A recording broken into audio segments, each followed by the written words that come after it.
हिमाचल प्रदेश में लोकसभा के चुनाव नज़दीक आते जा रहे हैं और अगर बात की जाए तो दोनों ही दल कहीं न कहीं एक दूसरे पर हमलावर होते हुए नज़र आए हैं। चाहे भाजपा की बात कर लीजिए या कांग्रेस की बात कर लीजिए। इस वक़्त हमारे साथ कांग्रेस के मुख्य प्रवक्ता प्रवीण प्रेम कौशल हैं। इनसे जानेंगे कि आखिर 2024 के जो लोकसभा चुनाव आने वाले हैं, उनमें किस तरह की रणनीति कांग्रेस सरकार बनाने जा रही है। सर, स्वागत है आपका खबर अभी तक में। Thank you very much. देखिए, जो लोकसभा के चुनाव अभी होने जा रहे हैं, इन चुनावों के लिए कोई विशेष तैयारी की अगर हम बात करें तो उसकी आवश्यकता नहीं है। बहुत से ऐसे मुद्दे हैं।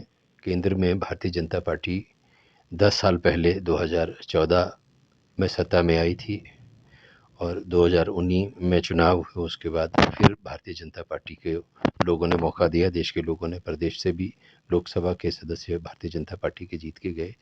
और इन 10 वर्षों में भारतीय जनता पार्टी की सरकार की जो कार्यप्रणाली रही है, जो नीतियां रही हैं, वो कार्यप्रणाली और नीतियां जो हैं लगातार वो जनता की अपेक्षाओं पे खरे नहीं उतर पाए, जन विरोधी रही हैं। और विशेषकर मैं कहूँ तो एक तरह से अगर हिमाचल की बात करूँ तो भारतीय जनता पार्टी की केंद्र की जो सरकार है उसका जो रवैया रहा है, एटीट्यूड रहा है, वो हिमाचल के प्रति हिमाचल विरोधी रहा है। तो सबसे बड़ा तो मैं समझता हूँ कि मुद्दा कांग्रेस पार्टी यही हिमाचल प्रदेश में जो लोकसभा के चुनाव हैं उनमें बनाने जा रही है।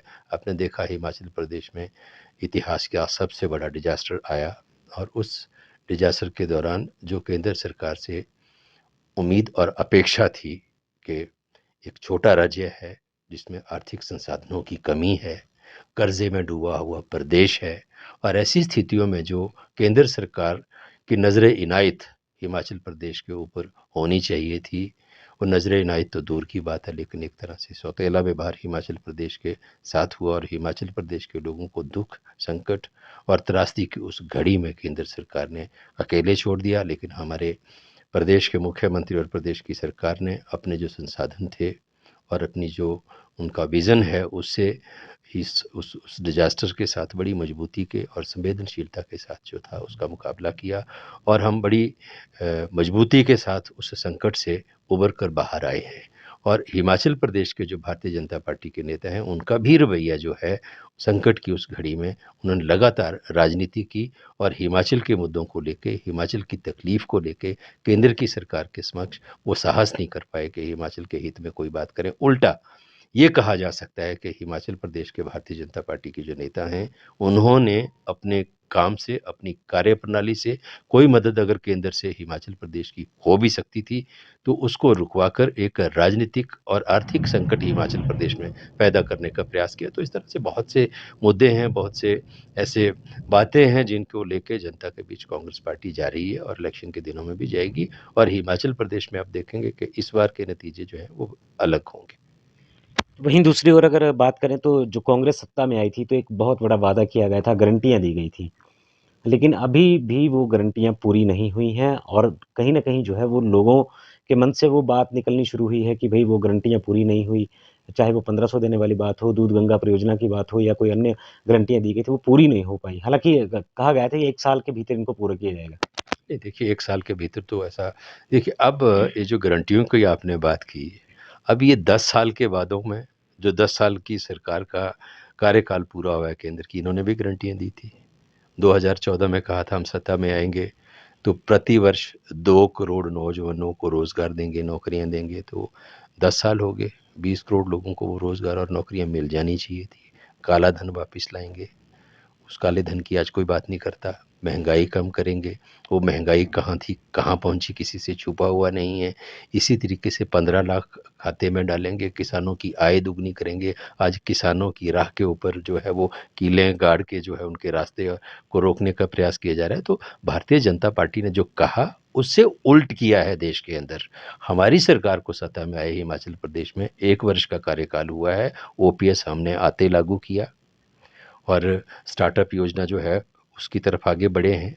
और इसके इसके अलावा जो है जो 1500 रुपये महिलाओं को पेंशन देने की बात है, एक ज़िले में उस योजना को लागू कर दिया गया है। और इसके जो पहले से पेंशन लेने वाली महिलाएं हैं जिनको 1150 रुपये पेंशन मिलती थी उसको बढ़ाकर अब 1500 रुपये इस बजट में किया गया। तो हम दूध गंगा योजना की आप बात कर रहे हैं, पहला प्रदेश है पूरे देश में हिमाचल प्रदेश, जिसके मुख्यमंत्री ने अपने बजट में दूध का जो है मिनिमम सपोर्ट प्राइस जो है वो घोषित किया है। इस दृष्टि से हिमाचल प्रदेश पूरे देश में मिनिमम सपोर्ट प्राइस दूध के लिए देने वाला पहला प्रदेश बना है। आपके धर्मशाला में ही जो है वो बहुत बड़ा एक इंफ्रास्ट्रक्चर जो है उसके लिए जो हमने मुख्यमंत्री का ड्रीम प्रोजेक्ट है जो दूध के जिसकी आपने बात की, तो उस दिशा में जो यहाँ एक प्रोजेक्ट जो है उसमें 250 करोड़ रुपए का पैसे का प्रोविजन करके जो है उस दिशा में भी आगे बढ़ रहे हैं। और जो बजट अभी प्रदेश का मुख्यमंत्री ने प्रस्तुत किया है उस बजट में किसान, बागवान और जो पशुपालक हैं उन्हीं के ऊपर सबसे ज़्यादा फोकस मुख्यमंत्री और हिमाचल प्रदेश की सरकार ने किया है कि उनकी आर्थिकी मजबूत हो। किसानों के लिए बहुत सी योजनाएं लेके आए हैं, पशुपालकों के लिए योजनाएं लेके आए हैं। तो हमारा जो सरकार का जो फोकस है वो ग्रामीण अर्थव्यवस्था जो है उसके ऊपर है। हम अपनी गारंटियों को पूरा करने की दिशा में आगे बढ़ रहे हैं और हिमाचल प्रदेश के आर्थिक हालात किसी से छुपे नहीं हैं।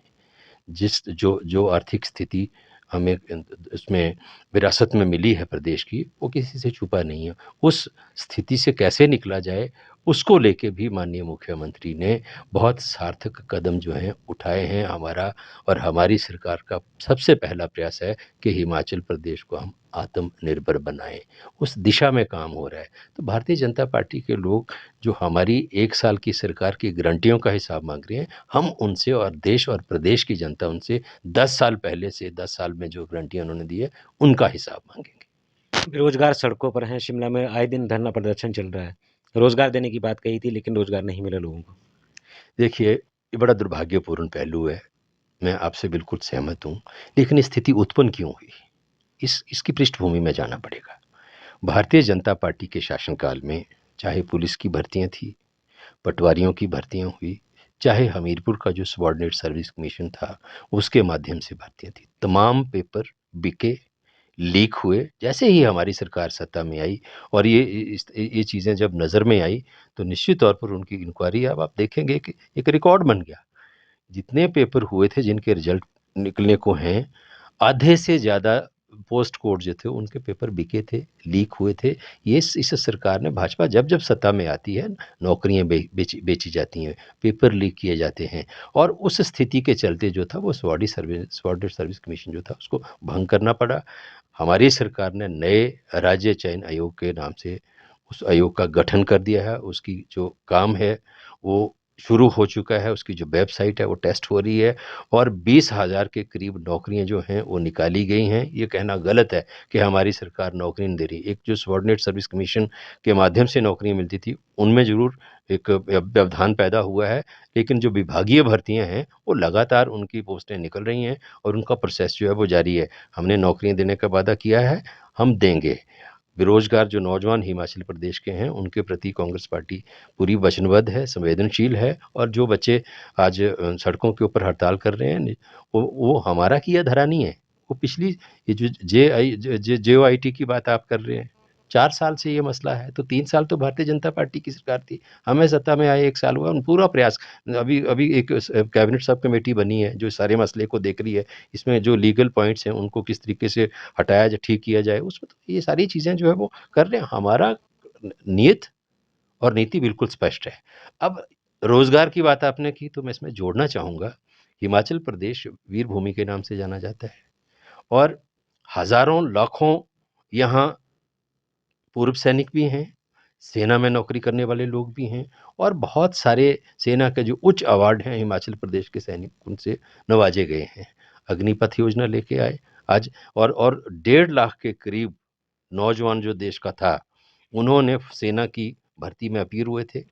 उनको अपने नियुक्ति पत्र की ज़रूरत थी। वो भर्तियाँ भारतीय जनता पार्टी की केंद्र सरकार ने रद्द कर दी। अग्निपथ के नाम से योजना लेके आए। अब अग्निवीर के तौर पर जो हैं वो युवा सेना में जाएँगे, 4 साल के बाद घर बैठ जाएँगे। तो सबसे बड़ा कुठाराघात अगर देश के नौजवानों के साथ, बेरोज़गारों के साथ किसी ने किया है, तो भारतीय जनता पार्टी की केंद्र की सरकार ने किया है। आप देखते हैं कि आज नौजवान जो आप सड़कों के ऊपर आपको एक्सरसाइज़ करते हुए मिलते थे, दौड़ लगाते हुए मिलते थे, सेना में भर्ती होने की इच्छा से चलते, आज आज आज वो कहीं नज़र नहीं आते। तो नौजवानों का हित और नौजवानों के भविष्य के साथ जो खिलवाड़ है भारतीय जनता पार्टी की केंद्र की सरकार ने किया है। नौजवानों को किस दिशा में ये सरकार लेके जाना चाहती है, भारतीय जनता पार्टी लेके जाना चाहती है, वो तो बड़ा दुर्भाग्यपूर्ण पहलू है। आज आने वाले समय में क्या होगा, जो ये लोग जिस दिशा में देश को ले जाना चाह रहे हैं, इनका तो ये है कि आने वाले समय में आपको लगेगा नौजवान जो हैं वो कमंडल हाथ में लेंगे और रुद्राक्ष की माला गले में डालेंगे और जय श्री राम के नारे लगाते घूमेंगे सड़कों पे। रोजगार की तो बात ही नहीं है। इस देश के युवाओं को एक सही दिशा में कैसे आगे बढ़ाया जाए, उनका भविष्य कैसे उज्जवल हो, उस दिशा में तो इस सरकार की और इस पार्टी की सोच ही नहीं है।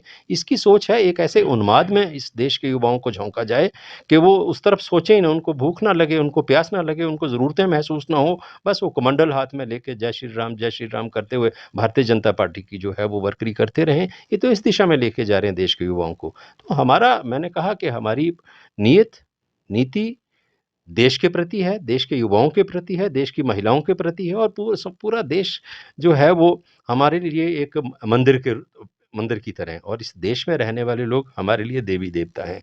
तो हमारी वचनबद्धता इस देश के लिए है, इस समाज के लिए है, यहाँ के लोगों के लिए है और कांग्रेस पार्टी पूरी ज़िम्मेदारी और ईमानदारी से इसको पूरा करेगी। प्रेम जी, एक सवाल रहता है, देर और कांगड़ा कोई ज़्यादा दूर नहीं है। एक सेंट्रल यूनिवर्सिटी का मुद्दा लगातार गरमाया हुआ है। मात्र 30 करोड़ रुपए जमा करवाने हैं, सरकार नहीं करवा पा रही और बीजेपी आरोप लगा रही है कि पालमपुर में जो गोपालपुर है, गोपालपुर का चिड़ियाघर उसको भी आप बनखंडी ले गए और देर में आधे से ज़्यादा सेंट्रल यूनिवर्सिटी का काम चल रहा है। 30 करोड़ रुपए जमा नहीं हो रहे, अगर हो जाते हैं तो कहीं न कहीं जो जदरांगल में आपका कैंपस बनना है वो शुरू हो जाता है, लेकिन उस पर भी काफ़ी लंबे समय से कोई जवाब सरकार नहीं दे पा रही है। देखिए, भारतीय जनता पार्टी को हर मुद्दे के ऊपर मात्र राजनीति करनी है। आप सेंट्रल यूनिवर्सिटी का ज़िक्र कर रहे हैं, मैं धर्मशाला के, कांगड़ा के और हिमाचल प्रदेश के लोगों को जो इसके ऊपर टिप्पणियाँ कर रहे हैं, उनको मैं याद दिलाना चाहता हूँ कि ये सेंट्रल यूनिवर्सिटी कांग्रेस पार्टी की जो यूपीए गवर्नमेंट थी उसकी देन है। इसमें भारतीय जनता पार्टी का अगर कोई योगदान है, ये जो आप पॉइंट इसका रेज़ कर रहे हैं कि देहरा और यहाँ की जो बात कर रहे हैं, ये जो लड़ाई पैदा की, ये किसने की? ये भारतीय जनता पार्टी के जो नेता हैं, उन्होंने पैदा की। हमारे लिए पूरा हिमाचल प्रदेश एक है। पूरे हिमाचल प्रदेश का समान विकास करना सरकार की नीति नीति है और नीयत है। और इसके अलावा जो 38 करोड़ की आप 33 करोड़ की आपने बात की है, उसमें कुछ कोई कोई एनवायरमेंटल इश्यूज़ हैं, जैसे ही सेटल होंगे, मुख्यमंत्री ने भी कहा है कि हम वो पैसा जारी करेंगे। तो ये कोई इश्यू नहीं है, इसको एक नॉन इश्यू को इश्यू बनाने की कोशिश भारतीय जनता पार्टी के लोग जो हैं, वो कर रहे हैं। जदरांगल का जहाँ आपने ज़िक्र किया, उस ज़मीन को लेके कुछ अभी क्वेरीज़ हैं, कुछ इश्यूज़ हैं, वो जैसे सेटल होंगे, सारा ये हो जाएगा, इसमें कोई दिक्कत नहीं है। और देखिए, एक और चीज़ मैं आपसे कहूँ, कांगड़ा को फ़ोकस किया है मुख्यमंत्री ने। इस कांगड़ा को टूरिज़्म कैपिटल के तौर पर जो है वो सरकार ने नोटिफ़ाई किया है और टूरिज़्म की दृष्टि से इस कांगड़ा डिस्ट्रिक्ट को, धर्मशाला को, दूसरे जो भी टूरिस्ट प्लेसेस हैं उनको डेवलप करने के लिए सरकार जो है वो बहुत सारे प्रोजेक्ट्स लेके आई भी है, आगे लेके आने वाली भी है। आपका जो गग्गल का एयरपोर्ट है उसके उसका भी बहुत ज़्यादा विरोध चल रहा है। ठीक है, कुछ लोग निश्चित तौर पर कुछ लोगों को लगता है कि उनकी ज़मीन जा रही है। देखिए, जब भी कहीं विकास होता है, अब देखिए फ्लाईओवर्स बन रहे हैं, 4 लेन्स बन रहे हैं, तो निश्चित तौर पर विकास के साथ-साथ थोड़ा बहुत जो है वो लोगों का नुकसान भी होता है ना? लेकिन उससे विकास की गति रुकती नहीं है। लोगों की भावनाओं को ध्यान में रख के उनको किस तरीके से सेटल करें, उनको किस तरीके से उनको रिलीफ़ दिया जाए, वो सरकार की ज़िम्मेदारी है, सरकार उसको करेगी, लेकिन विकास को भी सुनिश्चित करना जो है वो सरकार की ज़िम्मेदारी है। आप भुंतर का एयरपोर्ट जो है उसका विस्तारीकरण हो रहा है, तो कांगड़ा को टूरिज़्म की दृष्टि से बढ़ावा देने के लिए सारी ये योजनाएँ सरकार लेके आ रही है। ये भारतीय जनता पार्टी के लोग नॉन इश्यूज़ को इश्यू बना के राजनीतिक लाभ लेने की कोशिश करते हैं। मैं समझता हूँ इनको इससे कोई लाभ होने वाला नहीं है। भारतीय जनता पार्टी के जो यहाँ के सांसद रहे हैं कृष्ण कपूर, हिमाचल प्रदेश के सबसे निष्क्रिय सांसदों में से, नहीं हिमाचल ही नहीं बल्कि देश के सबसे निष्क्रिय सांसदों में से एक हैं।